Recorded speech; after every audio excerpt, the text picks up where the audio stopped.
Hola, pues bienvenidos a todos. Soy Laura Fernández Ramírez, soy profesora de UNIR y directora del Máster Universitario en Creación de Guiones Audiovisuales, pues de esta casa, que espero que se empiece a ser la vuestra, ¿no? Empecéis a conocernos.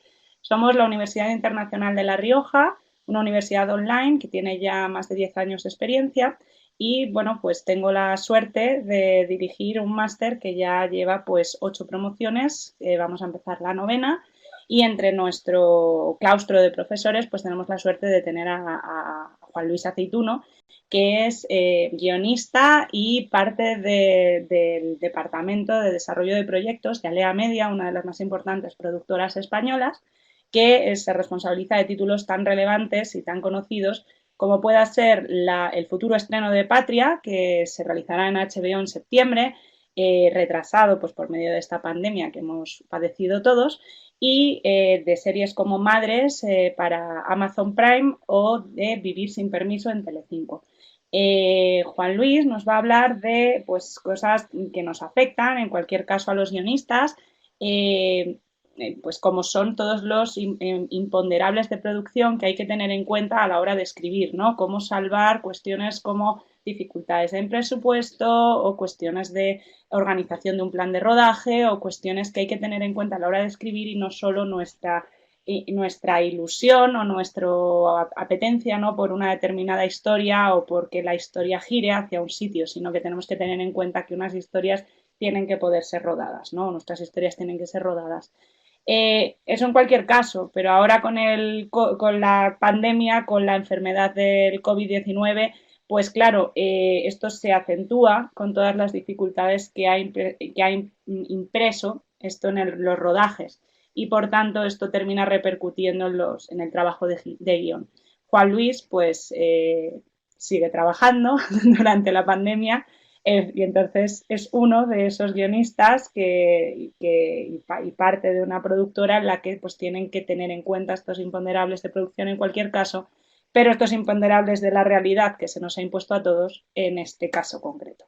Así que nada, yo me despido, seguiré aquí, pero cerraré la cámara para darle todo el protagonismo a Juan Luis, quien ya colabora con nosotros desde hace muchos años y a quien aprecio mucho profesional y personalmente. Ya veréis cómo pasáis una buena tarde con nosotros y también deciros que al término de la sesión Juan Luis os contestará todas las consultas que queráis hacerle por medio del chat y si alguno de vosotros tiene interés en consultar también sobre el máster, pues yo también estoy disponible para responder a las preguntas que queráis. Así que, pues sin más preámbulos, te doy la palabra, Juan Luis. Yo desaparezco de cámara y de micro, aunque sigo aquí presente, y rogaros a vosotros que, bueno, cuando Juan Luis os interpele, pues participéis y le hagáis las preguntas que queráis, pero que, bueno, si veis que en ese momento no os contesta, no os preocupéis, que luego tendremos un turno de preguntas para poder hilar esas respuestas, ¿de acuerdo? Para simplemente no interrumpirle el hilo dificultando su labor. ¿Os parece bien a todos? Muy bien. Pues nada, Todos. estupendo. Sí, Pues sí. nada, los 18 les parece muy bien. Venga, pues Juan Luis, muchas gracias por estar con nosotros y todo tuyo. Bueno, pues nada, muchas gracias Laura. Ha hecho la mejor presentación posible, pero bueno, voy a contaros un poco yo qué hago. Sentiros libres de participar en el chat, de dejar vuestras preguntas. Como bien ha dicho Laura, si durante la charla las leo y veo que van un poco con lo que estamos hablando, las contesto en el momento y si no, después habrá tiempo. Bueno, hola a todos. Eh, a ver, yo me llamo Juan Luis Aceituno, trabajo en el Departamento de Desarrollo de Alea Media, ¿vale? Yo soy guionista de formación, estudié en una escuela de cine de aquí de España y cuando terminé la formación, que es una diplomatura, al poquito tiempo me llamaron de Alea Media. Alea Media por aquel entonces era una productora que acababa de nacer en España pero que tenía un showrunner, o lo que se llama productor ejecutivo, creador, que ya era conocido en este país, que es Aitor Gabilondo, porque había hecho varias ficciones de éxito, entre ellas destacaba El Príncipe, que se estrenó también, tenemos espectadores de Latinoamérica, eh, Se estrenó en Latinoamérica también con mucho éxito, en España también, y bueno, en un momento dado de su carrera profesional decidió hacer esta productora, Alea Media, y bueno, entonces yo tuve la suerte de entrar cuando apenas Alea Media llevaba 2 meses en funcionamiento. ¿Qué hacemos en el departamento de desarrollo? Es lo primero que os quería contar, porque como os he dicho, yo soy guionista de formación, he trabajado como guionista, pero mi trabajo en Alea Media no es exactamente de guionista. El departamento de desarrollo de una productora se encarga de supervisar la creación de un proyecto, ya sea una serie o una película, desde el momento en el que la idea se empieza a gestar hasta que se entrega el proyecto terminado a la cadena o plataforma. Vamos a poner el ejemplo de una serie. Mi trabajo abarca desde que empezamos pensar en la idea. Normalmente es una idea que viene muchas veces promovida por Aitor Gabilondo. Empezamos a trabajar en la idea, llamamos ya a un coordinador de guión, empezamos a trabajar en la parte creativa de la historia, empezamos a crear los personajes, así un poco, poquito a poco, creamos el dossier de venta, vendemos el proyecto si hay suerte, ¿vale? En muchos proyectos la mayor parte no se venden, ¿no? Son una pequeña proporción los que pasan esa dificultad y cuando el proyecto se empieza cuando sale luz verde, el departamento de desarrollo sigue trabajando en qué? En la supervisión de los guiones, en la supervisión de la escritura, ¿vale? En la elección de casting, en la elección de directores, de equipo técnico. Luego llegamos a rodaje y estamos en rodaje porque muchas veces surgen problemas, surgen imprevistos y demás. Y por último, también cubrimos la fase de postproducción, es decir, la fase de montaje, de sonido, de sonorización, de efectos, de color, de música, etcétera. Y finalmente, ese capítulo ya terminado y cerrado, lo entregamos a la cadena. Entonces os podéis hacer una idea que el trabajo del departamento de desarrollo está muy ligado a todo el proceso de producción de un proyecto, que abarca desde la escritura hasta la entrega al cliente final.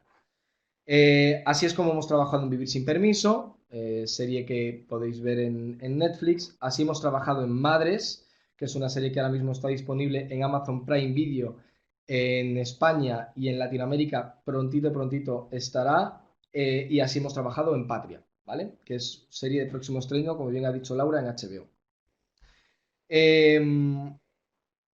También he sido, como bien ha dicho mi compañera, tutor, guionista tutor de las prácticas de los alumnos del máster en creación de guiones audiovisuales de la UNIR. Entonces, ¿qué os voy a decir? Os animo a todos a que forméis parte de esta universidad porque la experiencia que yo me llevo durante estos años dando clase, a mí no me gusta decir que soy profesor, me gusta decir más bien que acompaño en el proceso de escritura a los alumnos. Ha sido procesos muy enriquecedores, con alumnos fantásticos que además muchos de ellos luego ven cómo su carrera se orienta, ¿no? Hacia el mundo de la escritura, que es algo complicado, pero que se puede alcanzar. Bueno, hoy estamos aquí porque me han pedido que dé una charla sobre cómo el coronavirus está afectando al proceso de producción de las series. Como os he dicho, ahora mismo en Alea Media no estamos, bueno, no os lo he dicho, os lo digo ahora, no estamos rodando nada. Afortunadamente toda esta crisis nos ha pillado con todos los proyectos terminados o a punto de empezar, por lo tanto los hemos podido retrasar. Y estamos, lógicamente, invirtiendo todo nuestro tiempo en el desarrollo de proyectos, en la escritura. Estamos ahora mismo en esa fase de creación y de bueno, volcar toda nuestra energía en esto. Y yo para empezar quería lanzaros una pregunta que voy a contestar yo porque si no, no acabaríamos, pero bueno, os podéis sentir libres de participar en el chat, ¿vale? Y es, como guionistas o futuros guionistas que seguro que hay en esta sala, ¿creéis que los guionistas podemos escribir lo que queramos? ¿Podemos escribir sobre lo que nos dé la gana? ¿Podemos escribir con total libertad sobre el papel? ¿Qué pensáis? ¿Tenemos esa libertad? ¿Tenemos esa posibilidad? ¿O no? A ver, ya hay gente escribiendo, varios asistentes. Ah, tú has hecho spoiler. Pues entonces nada. No. Sí, otra cosa es que te compren el proyecto. Vale. Bueno, pues como bien dice Lucía, la- es muy ambigua la respuesta, ¿no? Al final, como la vida, ¿no? No hay una respuesta 100% como posibilidad, sí, luego hay que comercializarlo, de cierta forma sí, en cierta forma no. Vale, perfecto. Bien, así ya voy viendo un poco en qué os movéis vosotros. Vamos a ver, efectivamente, sí y no, ¿no? Es decir, os voy a poner un ejemplo práctico, ¿no? Yo me he encontrado, y esto es real, a Lea Media nos llegan muchos proyectos, todas las semanas la gente externa, guionistas y demás, nos envían proyectos para, bueno, pues para que los valoremos, para que veamos si los podemos hacer, si los queremos hacer. Y alguna vez nos ha llegado alguno que a mí me llama mucho la atención, y a mí no especialmente, que en la primera página de guión decía algo así como de un tren en llamas en mitad de la estepa rusa en el siglo XX se bajan 5.000 personas corriendo, gritando de dolor, bueno, horrible, un escenario terrorífico, y cuando están huyendo a través de la nieve con el tren en llamas que explota y demás, entonces hay una luz en el cielo y entonces que se refleja en la gente y hay una nave extraterrestre y bueno, era más o menos así el arranque del capítulo. Claro, tú como lector, ¿no?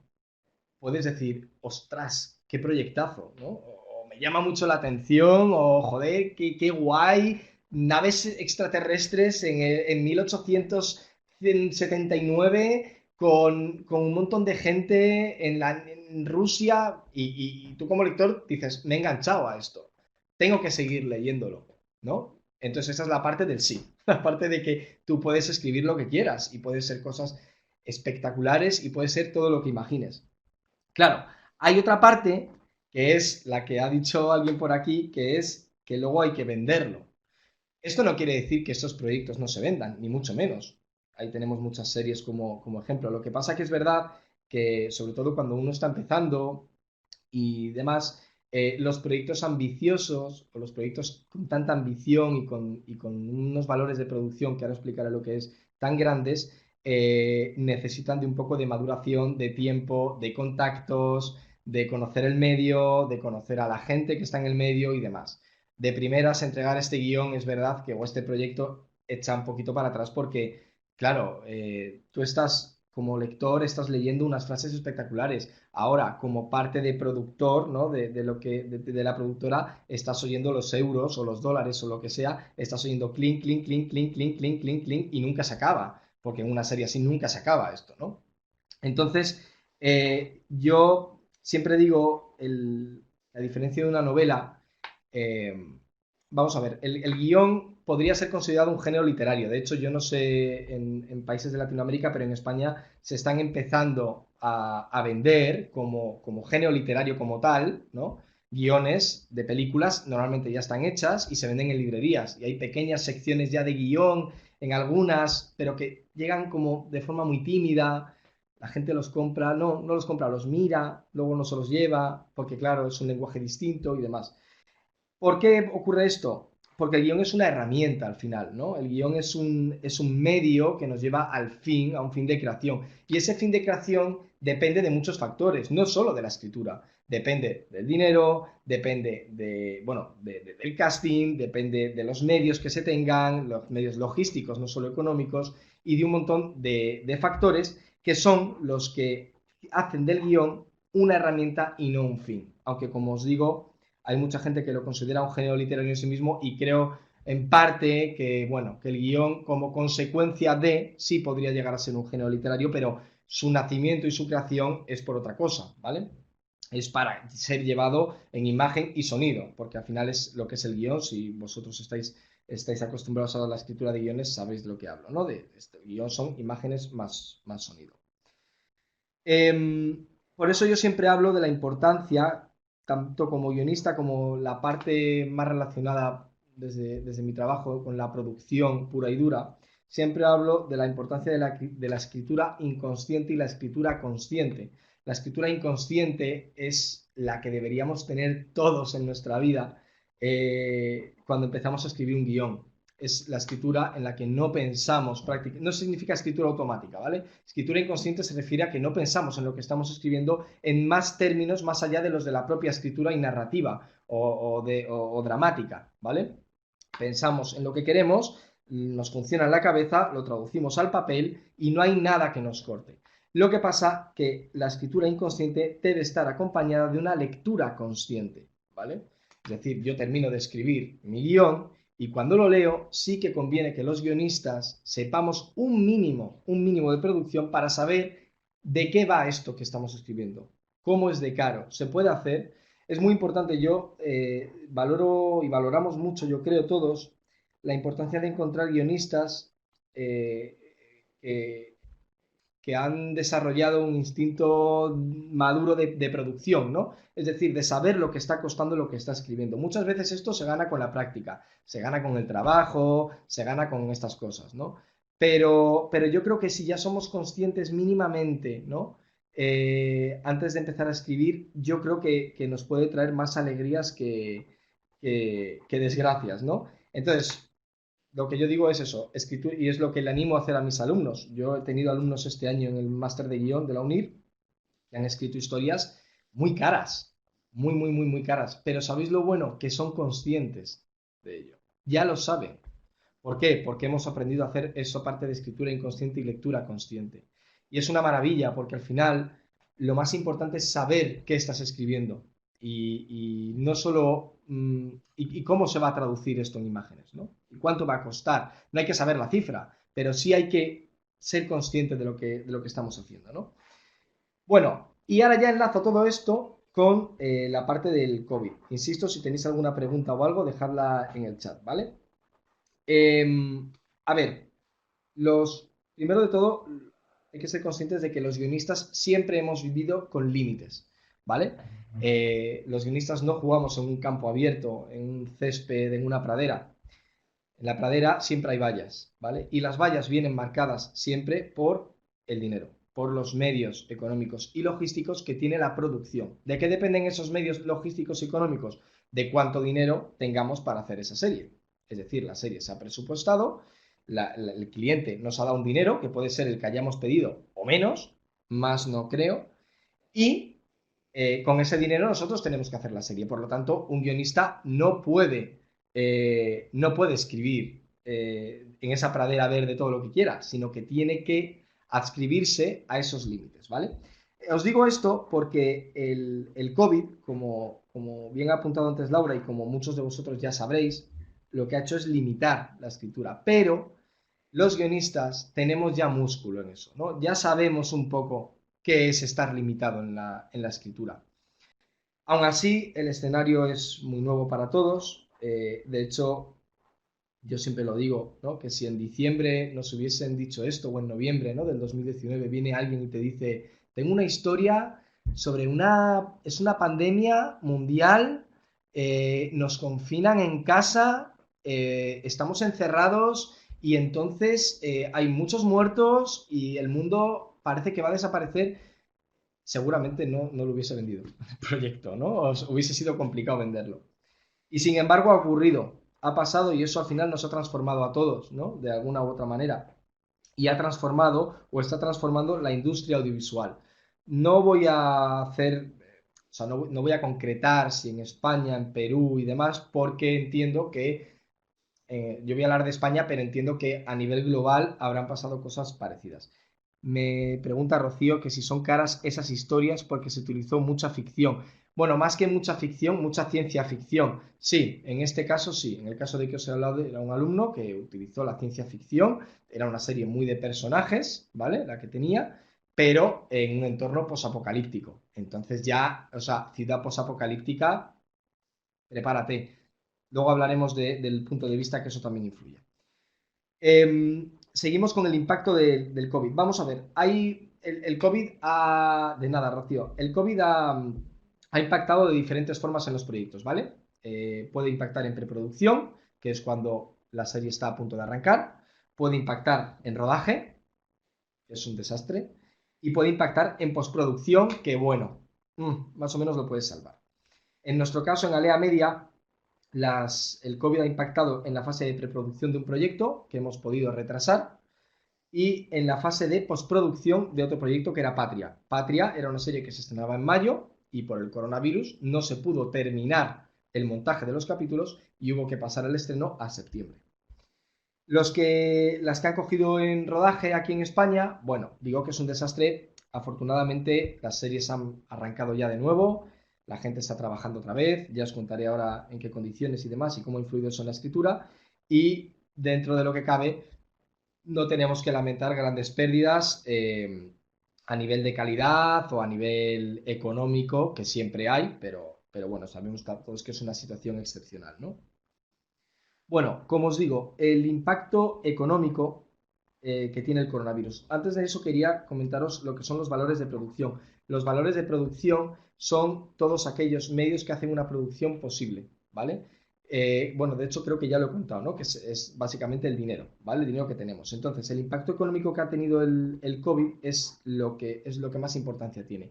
Y así un poco a vuela pluma, como quien dice, y de forma rápida, os diré que ha habido dos tipos de impactos económicos del coronavirus en la ficción, ¿vale? Un impacto directo y un impacto indirecto. Esta clasificación es mía, o sea, me la he inventado. El impacto directo es aquel que tiene que ver con todos los gastos derivados del COVID en las producciones. Os pongo ejemplo.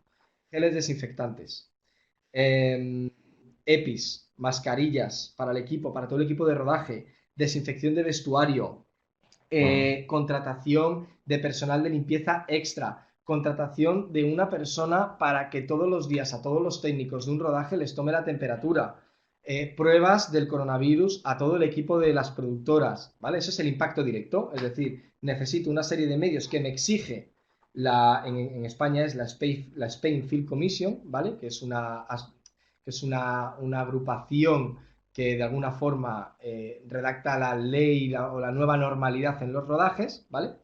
Y esos gastos son obligatorios porque, lógicamente, lo primero es cuidar por la salud de la gente, ¿vale? Entonces tengo un gasto directo en el presupuesto que en muchas de las series no estaba previsto. Y luego además hay un impacto indirecto. Y es que, producto de estas desinfecciones de platós, de localizaciones, de vestuario, este tiempo extra en tomar las temperaturas, que parece poco, pero que al final es mucho, porque en un rodaje al final trabajan 100 personas, 150, 200 personas. ¿Eso que produce? Tiempo. Y el tiempo en rodaje, en ficción, en producción audiovisual es dinero. O sea, cada minuto que se pierde en estas cosas es sobrecoste. Entonces, el impacto indirecto del COVID tiene que ver con que se rueda menos que antes. Es decir, si antes teníamos 8 horas útiles de rodaje por día, ahora a lo mejor tenemos 7 horas. Y en esas 7 horas, ¿qué ocurre? Que ruedas menos secuencias, ruedas menos planos, ruedas menos minutos de guión. Entonces, ¿qué ocurre? Que esto está pasando, que se está rodando menos secuencias por día. ¿Vale? Bien, una vez visto el impacto que económicamente está teniendo el COVID en la vida audiovisual, tanto de forma directa como de forma indirecta, os diré, como dato aproximado, que el sobrecoste por capítulo de una serie en España, más o menos por el coronavirus, es de entre 15.000 y 30.000 euros. Esto supone que una temporada de 13 capítulos, pongamos, puede tener un sobrecoste de unos 200.000 euros más de lo presupuestado. No sé si de esta forma entendéis un poco la magnitud del problema a la hora de rodar series. Es una barbaridad de dinero, ¿vale? Y esto, y aquí es donde voy, impacta en lo que somos nosotros, en los guionistas, en la escritura, ¿vale? ¿Por qué? Porque en la práctica lo que nos estamos encontrando ahora son los siguientes problemas. Primero, que por dinero o incluso por disponibilidad, como es lógico, hay que cambiar de localizaciones. Teníamos localizaciones contratadas en exteriores o en interiores naturales, es decir, en localizaciones que son externas a la productora, que tú contratas, por ejemplo, una casa, un supermercado, la calle, ¿vale? Teníamos contratados esos escenarios y no vamos a poder rodar ahí. ¿Por qué no vamos a poder rodar ahí? Estos son ejemplos, ¿eh? Primero, porque el entorno no está controlado, porque necesitamos a más gente de la que nos permiten para poder rodar la escena que queremos rodar, necesitamos más técnicos y demás. ¿Cuál es la solución? Cambiarla. Cambiamos de localización. Entonces, lo que está ocurriendo en muchas ficciones que se están rodando a día de hoy, ninguna nuestra, pero de hablar con muchos compañeros para hablar hoy con vosotros, nos estamos encontrando que las localizaciones están cambiando. Lo que antes era exterior, nos lo estamos llevando a interior. Y si es plató, muchísimo mejor. El plató al final es un entorno que genera y que se construye para la producción, ¿vale? Un plató aquí lo denominamos a un decorado construido por nosotros.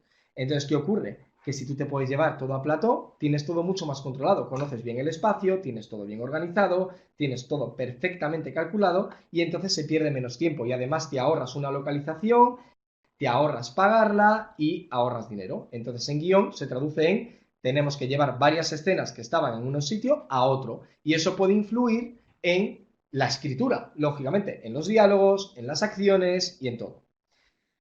Después, ¿qué puede pasar? Las acciones de nuestros personajes. ¿Los cambios de situación afectan al sentido del guión? Pregunta María Concepción. Lo acabo de decir, sí, sí que afectan y tienes vale, tienes que modificarlo. La modificación de acciones. ¿Qué pasa con los besos? Dios mío, los besos, el tocarse, el sentir a la otra persona cerca, al otro personaje. Necesitamos tener a dos personajes que se abrazan. A ver, aquí hay un poco de todo. Hay series que se están pasando el distanciamiento social por ahí, ¿vale? Que no lo están llevando a cabo, pero porque es imprescindible y por supuesto con las medidas, es decir, geles, mascarilla y nos lo quitamos todo cuando se va a rodar y cuando se termina la toma, volvemos otra vez con el gel y con la mascarilla, ¿vale? Hay situaciones excepcionales, pero sí es verdad que en los guiones se está tocando mucho este tema, el tema del contacto. ¿Cómo? Pues mira, por un lado, a veces si tenemos a más de dos personajes en una escena, a veces hay que plantearse si el tercero es necesario, ¿vale? Entonces se están quitando personajes de escenas. Se están quitando apretones de manos, abrazos, el saludo entre dos personajes que no tienen una relación o cuya secuencia no va sobre su relación. A lo mejor en un principio se abrazaban al saludarse y ahora simplemente se saludan desde la distancia o directamente en guión modificamos el diálogo para que la escena empiece in media res. ¿Qué quiere decir in media res? Que empieza arrancada la escena. Imaginaros una escena de un hombre que tiene que entrar en una tienda, saluda con un apretón de manos al tendero y sigue la escena. Pues ahora a lo mejor la escena arranca directamente en la tienda con el personaje ya dentro contestando a una pregunta que no hemos escuchado. Esa es la magia que podemos hacer desde guión, ¿no? De forma orgánica que decimos, ¿no? De forma natural, integrar el contexto tan extraño que vivimos en la ficción que estamos contando, ¿vale? Esto, por supuesto, siempre que en los guiones no se establezca el COVID como algo existente. Es decir, si la serie nuestra va de coronavirus, cosa que dudo mucho porque todavía no se habría empezado a rodar, entonces a lo mejor sí que el guión ayuda a que no haya contacto entre los actores. Pero bueno, no es el caso. ¿Y qué ocurre con los besos? Pues mira, con los besos tengo una anécdota muy graciosa, claro, graciosa para nosotros los guionistas, ¿no? Y para los que nos dedicamos a esto como vosotros, seguramente que lo entenderéis. Pues hay alguna serie en España, diaria, que lo que ha hecho es cortar. Es decir, imaginad dos personajes, ¿vale? Alberto y Clara, pongamos, que son enamorados. Y tenemos una secuencia en el guión que sí o sí se tienen que besar y se tiene que rodar. Pero la política interna de la productora dice, no podemos tener besos. No queremos besos, no podemos arriesgarnos a que haya un rebrote en esta producción. Vale. ¿Qué están haciendo? Pues que cuando los personajes se aproximan para besarse y giran las cabezas, ¡pum! Cortan. Se corta la escena y se salta a la siguiente. Entonces se sugiere el beso, pero no se ve. Es el llamado fuera de campo, por así decirlo. O a lo mejor la cámara en el momento en el que se van a besar hace un paneo, se va, enfoca al cielo y sabemos que los personajes por sonido, por los pajaritos cantando, se están besando. Bueno, son estas cosas o por elipsis, como bien dice Marian, son estas cosas bueno, a las que tenemos que recurrir, ¿no?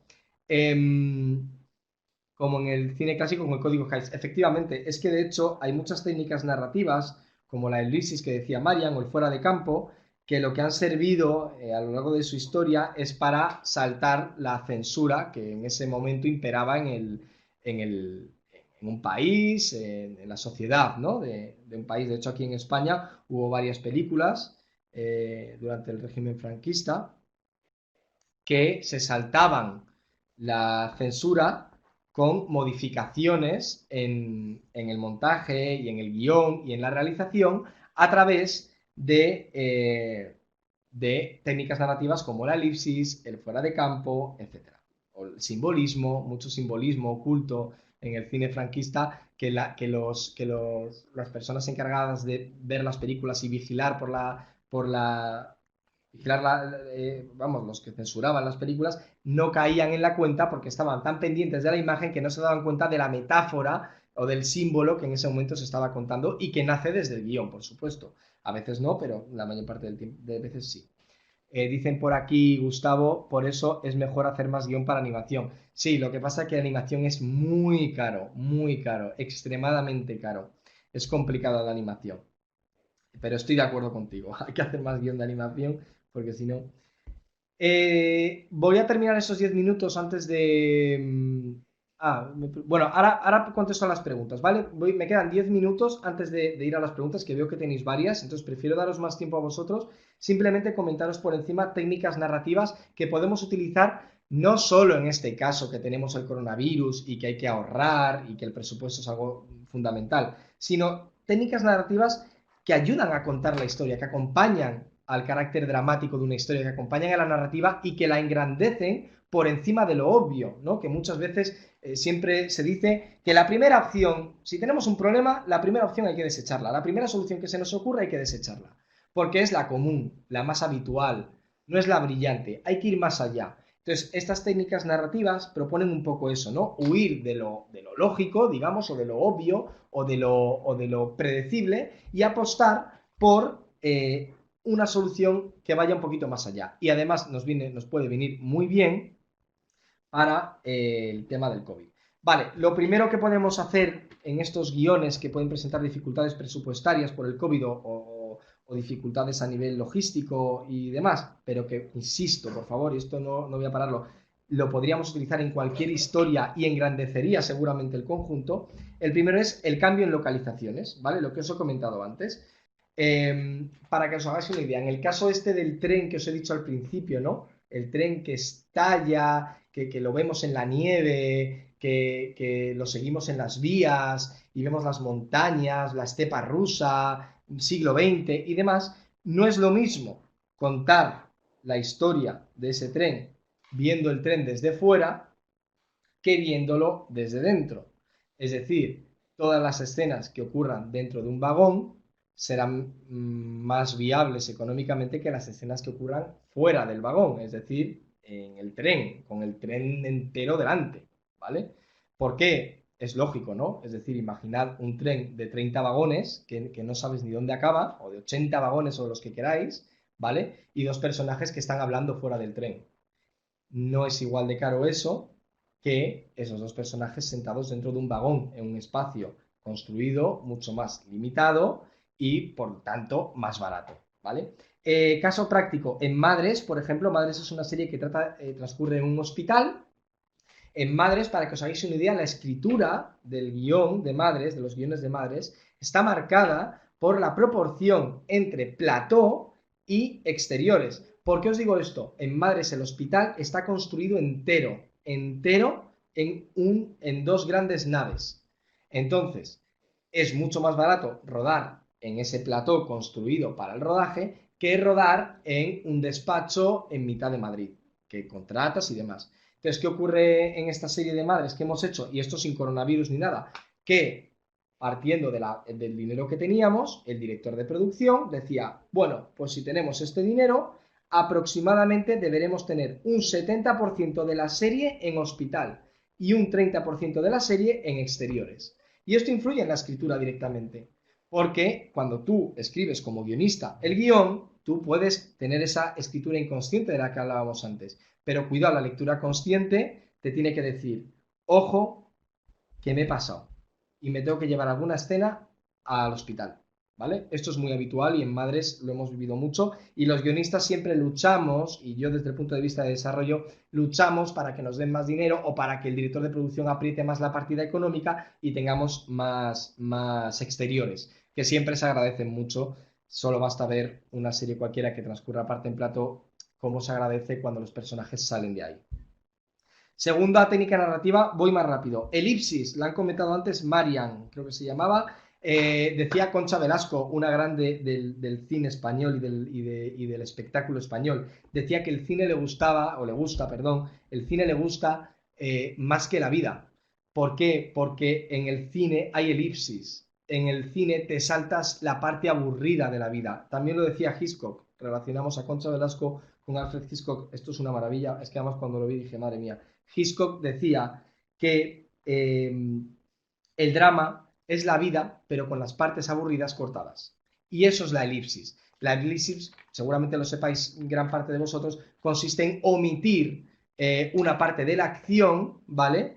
De tal forma que creamos un salto temporal en la historia. ¿Vale? Ese salto temporal puede ser más o menos pequeño. Es decir, yo ahora puedo salir por la ventana de esta tal y luego en la siguiente escena estaré abajo. Ha habido una elipsis, que es el salto. El salto no lo hemos visto, pero entendemos, el mecanismo narrativo te ayuda a entender que he saltado de la ventana. ¿Vale? Es un ejemplo solo, ¿vale? Un ejemplo muy tonto, pero es así.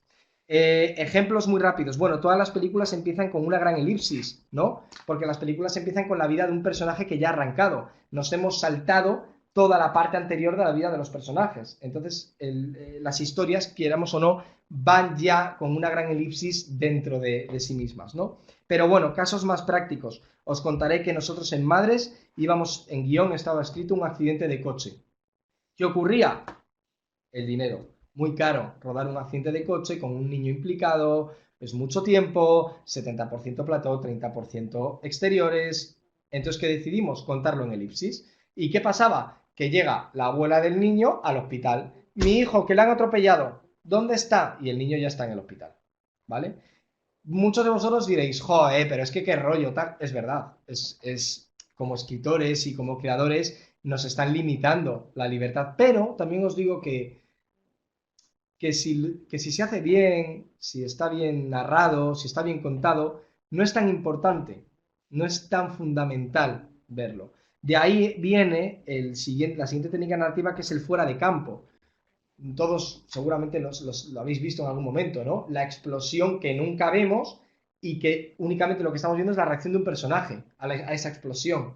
Y como mucho podemos ver cómo en la cara se refleja el fuego, la iluminación del fuego, pero la explosión no la vemos. ¿Por qué? La mayor parte de las veces porque es muy cara. Pero hay momentos en los que, como os digo, estas técnicas se utilizan para hacer más grande lo que estamos contando, para ayudar y potenciar nuestras historias. Yo me acuerdo, por ejemplo, el final de Ghostwriter, que es una película de Polanski. El final de esta película, no sé si lo recordáis, es un atropello. Y lo único que ves son papeles volar. No ves el atropello en ningún momento. Y de repente dices, ostras, es que no podía funcionar mejor. Es que esto es lo que mola. Otro ejemplo, lo siento, voy muy rápido. Tarantino, Reservoir Dogs, cuando le cortan la oreja a este hombre, no sé si lo recordáis, una escena súper sangrienta, no se ve cómo le cortan la oreja. El tío empieza a hacerla así en la oreja y la cámara se va al techo y lo que escuchamos son los gritos de a quien le están cortando la oreja. Brillante. Y ahí sí que era por un tema de dinero. Tarantino no tenía dinero para eso. Y aquí dice Marian otra vez, el sonido es muy importante. Efectivamente, es que ahí estaba el tema, ¿no? El sonido del tío gritando era mucho más potente que la imagen de la oreja cortándose. Entonces, vamos, a mí me parece brillantes. Jurassic Park, ese plano mítico que es historia del cine, del vaso temblando, pum, pum, las pisadas del dinosaurio. Aunque es verdad que ahí sí veíamos luego al dinosaurio, pero ese fuera de campo es brillante, es mucho más potente que ver al dinosaurio, porque te hace imaginar lo que está por venir. El fuera de campo implica al espectador de una forma activa en la ficción. Usemos el fuera de campo. Y la elipsis. Hay otros ejemplos, Funny Games, Hard Candy, Kill Bill, volumen 1. No vemos a Bill en todo el primer episodio. Está siempre fuera de campo. Brillante también. Y en nuestras series, por ejemplo, en Vivir sin Permiso 2 por tema económico, había un desembarco de droga y demás. ¿Y cómo se contaba fuera de campo? ¿Por qué? Porque no había dinero. Y lo contabas en un despacho con los personajes contando lo que estaba sucediendo. Si lo haces bien, funciona. Entonces, siempre yo a mis alumnos les digo, vamos más allá. Hace falta ver esto. Hay otra forma más interesante de contarlo. Vamos a intentar buscar otra forma. A lo mejor esa es la que tiene que ser, pero busquemos algo más. Y no siempre por limitaciones económicas, sino porque realmente, como veis en estos ejemplos que estoy dando muy rápido, y os pido que los busquéis, eh, hacen que funcione mucho mejor. Termino ya con las dos últimas técnicas narrativas que tal. Una es el simbolismo, ¿vale? Take Shelter, película obligatoria, os la voy a poner por aquí. Take Shelter, ¿vale? Una película sobre el fin del mundo. No había dinero, no podían hacer los edificios cayendo y demás. Y entonces todo está enfocado en los pájaros. Los pájaros son el fin del mundo. Y es brillante, porque de repente es mucho más potente eso que ver los edificios caer, ¿vale? Los otros, de Alejandro Amenábar, la luz, la alergia que tenían los niños a la luz, la niebla, ¿no? Todo eso son simbolismos que en momentos determinados de ajustes de presupuesto nos pueden venir muy bien para narrar el interior del personaje. Yo siempre digo que la historia, si esto es la historia, si esto es el guión de una historia, este es el argumento.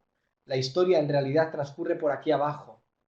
Aquí es donde está la historia de que estamos contando. Entonces, esa luz, esa niebla, esos simbolismos ayudan mucho a contar la verdadera historia, ¿vale? Y ya por último, última técnica narrativa, reescribir las escenas. A nosotros nos ha pasado mucho en Madres, por ejemplo, ¿vale? Por ejemplo, teníamos una escena en la que teníamos a unos niños haciendo rapping, que es descender con cuerdas por la fachada del hospital. Imaginaros esto, cuando lo vio el director de producción, lo que pensó, y era imposible hacerlo. No se podía, ni por dinero, ni por tiempo, por nada. ¿Y qué hicimos? Pues los niños en patinete por el hospital. Es decir, reescribes la secuencia. Bueno, me encantaría contaros mucho más. Os voy a animar a que si no estáis apuntados en el máster lo hagáis porque como veis hay contenido muy interesante. Creo que todos podemos aprender muchísimo. Vamos a ir con las preguntas. Yo me puedo quedar más tiempo, no tengo problema, pero entiendo que esto tiene un límite de hora. Entonces, perdonad por haber ido tan rápido. Espero que os haya gustado, que os haya servido, que os haya ayudado y sobre todo que si estáis en ese momento de duda de estudio guión, me formo en guión y demás, os sirva todo esto para que la respuesta os quede clara, ¿no? Sí, os recomiendo que lo hagáis y quizás a muchos de vosotros nos encontremos en el curso que viene, que sería una maravilla y seguro que lo disfrutamos todos. Muchas gracias. Disfrutando mucho Laura, de cuando ti, quieras, pues... siempre. Disfrutando mucho de ti, como Madre siempre. Ha sido un mía. gusto escucharte. La verdad es que, bueno, ya habéis visto todos que es un profesor magnífico que ha conseguido embutir en 40 minutos una cantidad de información bárbara y además de una forma muy, muy clara y muy ilustrativa, ¿no? Contadme, bueno, a mí, a Juan Luis, preguntas las que queráis. Empezar por Juan Luis, aprovechaos de él.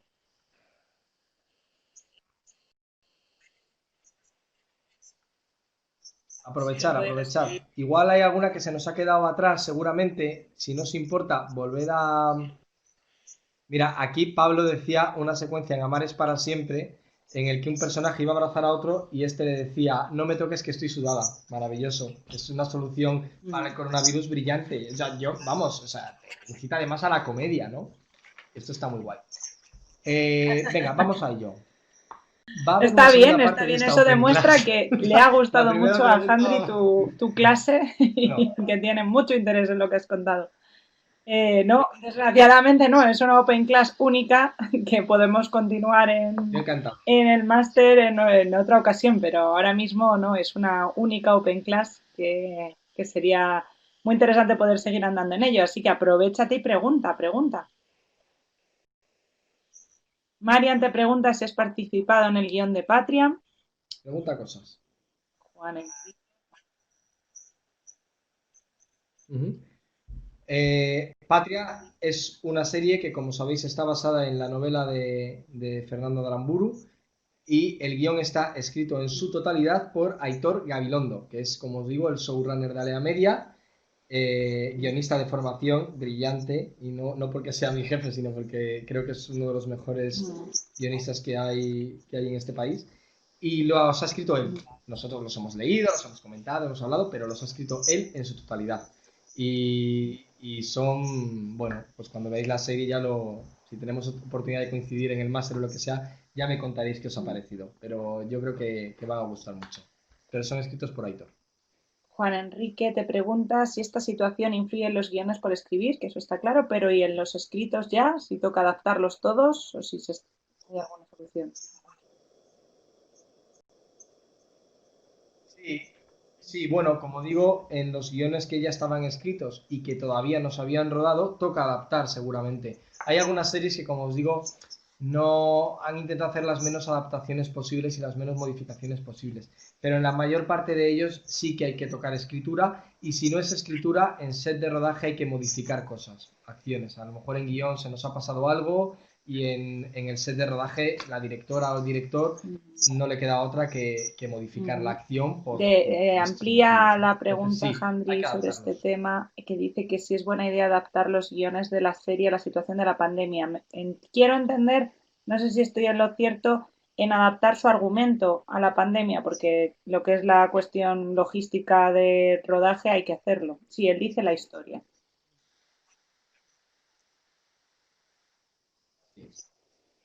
Bueno, a ver, una serie de época no es muy difícil que la puedas adaptar a una pandemia mundial. Podrías, ¿no? Hacer que en el año 45, por ejemplo, de repente en guión metas una pandemia mundial que lógicamente es ficción, no ha existido, pero bueno, que incluso podría ser hasta interesante, ¿no? En Amar es para siempre, como decía alguien ahí, de repente hay una pandemia mundial y sea un reflejo del coronavirus en En la el día de actualidad. hoy. Dicen un argumento de la actualidad. Pero bueno, Claro. no, la pregunta es, buena idea.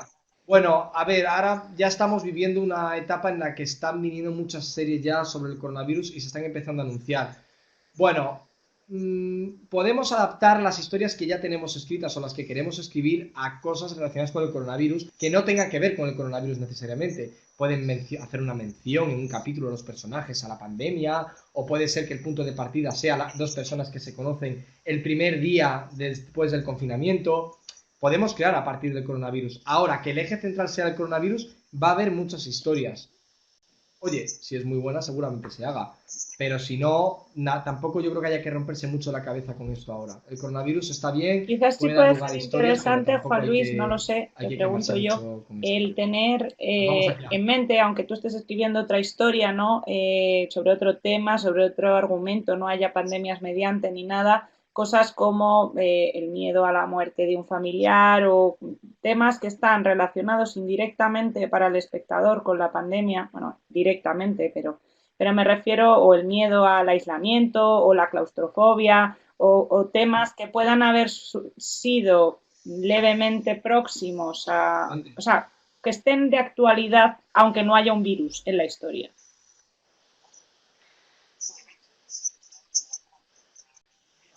Yo os cuento no es una anécdota, es un hecho, yo creo. Madres, la serie esta de hospitales que os hablaba, que está protagonizada por Belén Rueda, se estrenó en pleno confinamiento. Y unos días antes estaba hablando con Aitor y, y de repente dije, yo creo que va a ir bien. ¿Y sabéis por qué? Porque todo el mundo echaba de menos a sus madres. Porque en el confinamiento hemos estado aislados 3 meses. Y yo la persona a la que más he echado de menos es a mi madre. Y creo que la serie en parte ha funcionado bien porque hemos apelado mucho en la serie, sin ser conscientes, lógicamente, porque no había coronavirus por aquel entonces, pero sin ser conscientes hemos apelado mucho al espíritu de la maternidad y al de ser hijo también. Entonces, de repente, tú veías madres y, como bien dices, Laura, El de abrazo que no repente ya no podían estabas dar. viendo un abrazo entre una madre y un hijo, estabas viendo a una escena de tiempo que no vives. Entonces, yo creo que por eso también ha funcionado muy bien la serie, porque se estrenó en pleno confinamiento cuando todos echábamos de menos a O sea que nuestros igual padres. quizás no tan literalmente, porque igual el proyecto Esto se es mi puede quedar opinión, ¿eh? O sea, obsoleto en sí. poco tiempo y dejar de moverse, pero sí igual los temas que han estado cerca sí pueden ser de interés tocarlos, igual como respuesta, Jaime.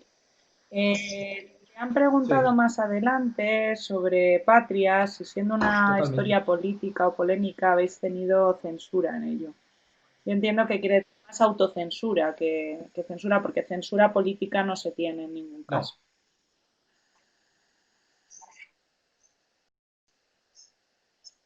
No, no ha habido censura. Una de las claves del guionista, yo creo, es no juzgar lo que se está escribiendo, lógicamente, no juzgar a nuestros personajes y no jugar a ser Dios con nuestros personajes. Nosotros como escritores no somos marionetas que manejamos un poco a nuestro antojo lo que queremos. Tenemos al revés, tenemos que meternos al mismo nivel que ellos y que sean ellos los que en un momento dado nos cuenten la historia que quieren narrar. Y nosotros lo que hacemos es escribirla. Para mí el guionista es un mensajero de los personajes. Entonces, no ha habido censura por parte de organismos externos, está basado en un libro, en una novela, entonces eso también da cierta facilidad, pero vamos, que en cualquier Más caso ha habido preguntas, libertad. recupero el hilo que han ido habiendo muchas. Si te enoja que el director cambie las escenas que escribiste. Sí, sí, claro.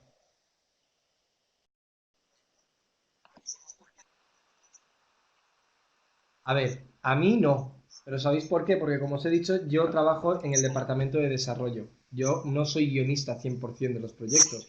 Yo estoy en la parte de guión, pero luego estoy en el rodaje, en postproducción y sé muy bien cómo se van sucediendo los acontecimientos y momentos en los que no queda otra que modificar el guión.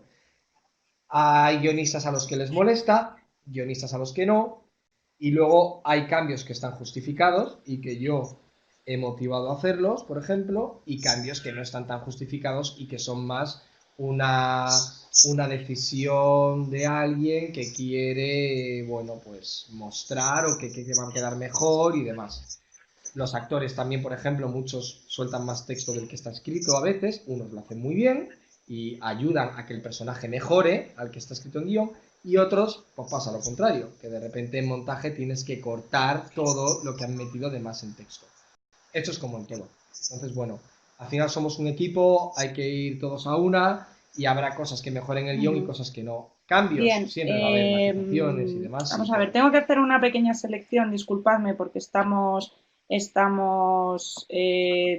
ya un poco pasados de tiempo, entonces estaba mirando, por ejemplo, dos personas preguntan sobre adaptaciones, yo por juntar su respuesta, ¿no? Si se aparta un poco del tema de la clase, pero bueno, que si cuesta Sí, mucho, ¿no? Adaptar obras de teatro o textos filosóficos, sospecho que lo primero será más sencillo que lo segundo a un formato visual. ¿Cuál es tu impresión? Así brevemente, porque vamos un poco mal de tiempo.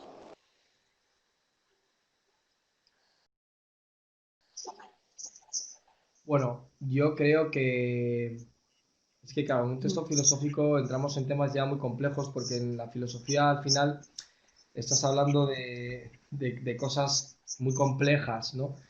mm, Entonces, la clave yo creo para adaptar un texto filosófico es encontrar la forma de adaptarlo. Muchas de las grandes películas, y os hablo de Disney, y os hablo de películas muy sencillas a nivel de comprensión, ocultan por debajo una complejidad muy filosófica.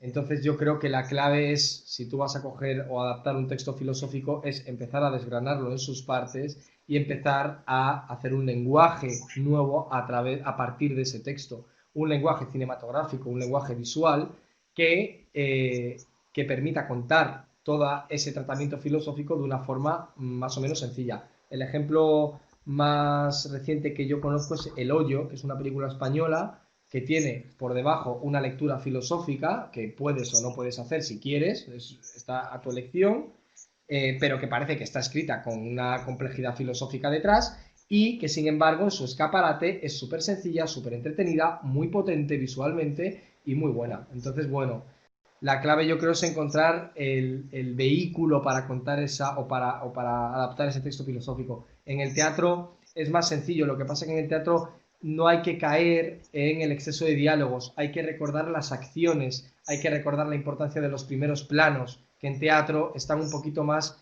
en segundo plano, ¿no? En teatro no hay primeros planos, en el cine sí, hay que recordarlo en la escritura, las acciones, estas técnicas narrativas de los fueras de campo y demás que hemos hablado y potenciarlas. Son lenguajes diferentes. Yo no se puede adaptar así y tal, y los casos que yo he visto en los que se haya adaptado tal cual, seguramente si la obra es muy potente queda bien, bien. pero siempre hay algo que Bueno, te gustaría ir Pues un yo poquito más creo, allá? chicos, Es mi que lo opinión también, vamos a por dejar supuesto. aquí.